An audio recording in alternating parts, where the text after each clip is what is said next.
Assalamualaikum warahmatullahi wabarakatuh. Perkenalkan, nama saya Hilda Fidayula Putri dari kelas 5B Pendidikan Biologi UIN Sunan Gunung Jati Bandung. Pada video kali ini saya akan melakukan praktikum tentang refleks tendon pada manusia. Tujuan dari praktikum kali ini yaitu untuk mempelajari beberapa reaksi-reaksi yang ada dalam tubuh akibat dari rangsangan. Jaringan saraf adalah jaringan komunikasi yang terdiri dari jaringan sel-sel khusus yang dibedakan menjadi dua, yaitu sel neuron dan sel neuroglia.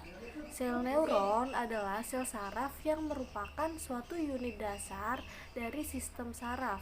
Sel ini merupakan lanjutan informasi dari organ penerima rangsang ke pusat susunan saraf, begitupun dengan sebaliknya. Sel neuron terdiri atas 3 bagian. Yang pertama yaitu badan sel yang mengandung nukleus dan nukleolus. Yang kedua yaitu dendrit yang merupakan lanjutan plasma yang memiliki fungsi untuk menyampaikan impuls saraf. Dan yang terakhir yaitu akson yang berfungsi untuk meneruskan informasi dari badan sel ke sel yang lain. Berdasarkan fungsinya, sel neuron dapat menjadi 4 bagian. Yang pertama yaitu neuron sensorik, yang kedua neuron motorik, dan yang ketiga neuron konektor, dan yang terakhir neuron adjustor. Neuron sensorik yaitu sel saraf yang memiliki tugas untuk menyampaikan rangsangan dari reseptor ke pusat susunan saraf.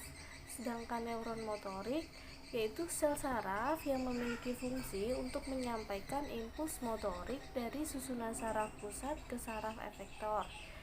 Neuron konektor yaitu sel saraf yang memiliki tugas untuk menghubungkan antara neuron yang satu dengan neuron yang lainnya. Dan yang terakhir yaitu neuron adjustor yaitu sel saraf yang memiliki tugas untuk menghubungkan neuron sensorik dan neuron motorik. Gerak refleks. Apa sih gerak refleks itu? Gerak refleks ialah gerak pintas ke sumsum tulang belakang. Ciri refleks adalah respon yang terjadi berlangsung secara cepat dan tanpa disadari. Terdapat dua macam gerak refleks. Gerak refleks. Yang pertama yaitu refleks sederhana dan yang kedua adalah refleks kompleks. Kemudian, rangkaian jalur saraf yang terlibat dalam aktivitas refleks disebut dengan lengkung refleks yang terdiri atas 5 komponen dasar. Yang pertama yaitu reseptor, yang kedua saraf eferen, yang ketiga pusat pengintegrasi, yang keempat saraf eferen, dan yang terakhir adalah efektor.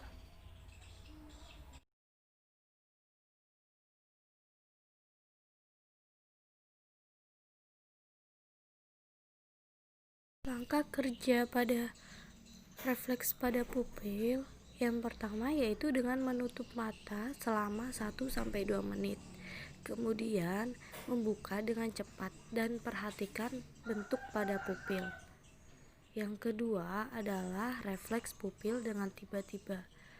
Langkah kerjanya yaitu perhatikan respon pupil, kornea, dan kelopak mata ketika mata disinari oleh cahaya.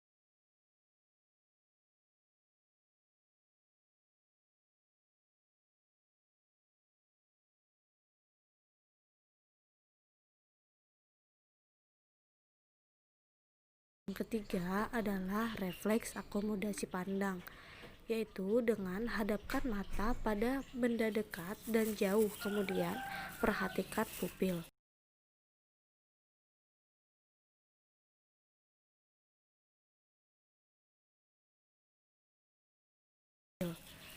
Selanjutnya adalah refleks menelan. Langkah kerjanya adalah telan air ludah, kemudian minum air dan ulangi menelan. Kemudian amati apa perbedaannya. Selanjutnya adalah refleks telapak tangan. Jatuhkan benda pada telapak tangan. Perhatikan refleks telapak tangan terhadap benda tersebut. Selanjutnya adalah refleks patella. Duduk di kursi dengan kaki menggantung, kemudian tekuklah patella, ulangi 1 kali lagi.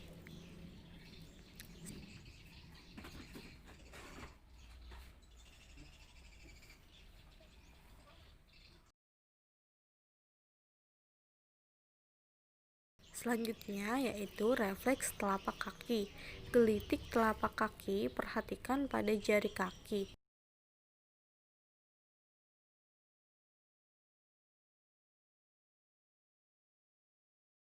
Selanjutnya adalah refleks bersin, mengamati aksi yang terjadi pada waktu bersin. Amati kelopak mata, bahu, leher, dan kepala. Untuk pembahasan yang pertama yaitu refleks pada pupil. Dari praktikum yang telah dilakukan, terjadinya perbedaan pada diameter pupil pada saat sebelum dan sesudah perlakuan.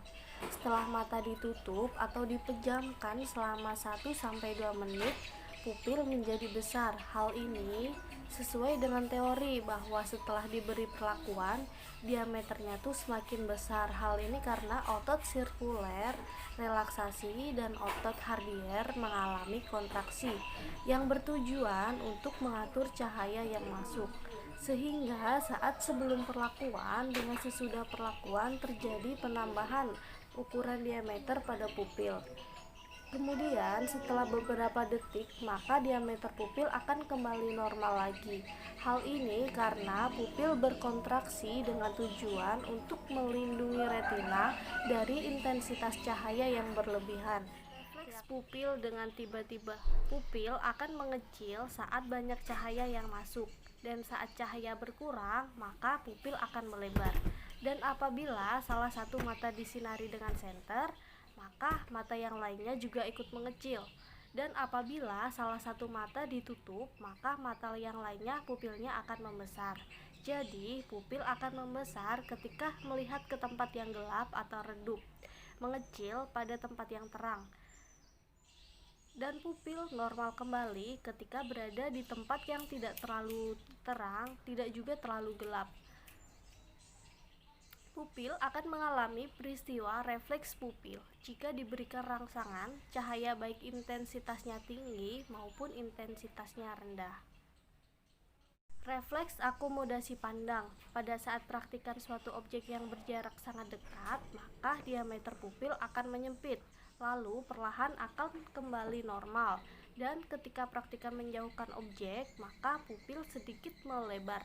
Hal tersebut karena adanya akomodasi mata yang diatur melalui saraf parasimpatik. Rangsangan saraf simpatis menimbulkan kontraksi otot siliaris yang akan mengendurkan ligamen lensa dan meningkatkan daya bias. Dengan meningkatkan daya bias, maka mata mampu melihat objek lebih dekat dibanding waktu daya biasnya yang rendah.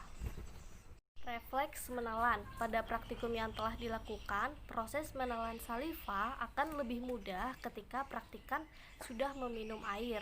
Hal ini dikarenakan adanya perbedaan antara menelan ludah dan menelan air yang berhubungan dengan produksi saliva secara tidak sadar, di mana menurunnya sekresi ludah yang diatur oleh saraf otonom, tepatnya saraf simpatik, sedangkan menelan air lebih mudah karena tidak dipengaruhi oleh kerja saraf otonom, tetapi merupakan gerak sadar.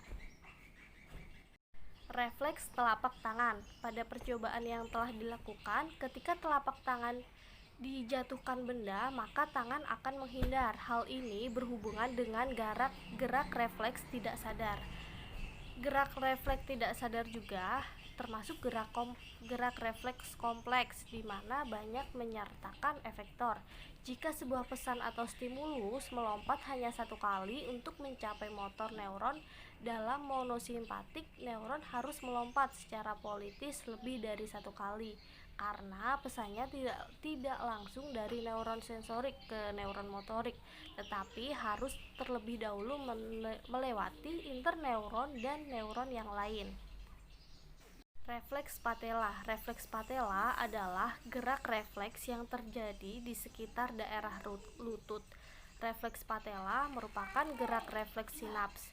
Gerak refleks yang melalui banyak sinaps sehingga antara neuron yang satu dengan yang lain dapat bersambung dan sinyal baru akan diterima. Refleks telapak kaki. Pada percobaan refleks telapak kaki yaitu dilakukan dengan cara menggelitik telapak kaki yang menyebabkan jari-jari kaki bergerak dan terangkat. Hal ini membuktikan bahwa hanya satu neuron yang memberikan rangsangan. Refleks telapak kaki merupakan gerak refleks monosinaps karena hanya gerakan kaki yang ada.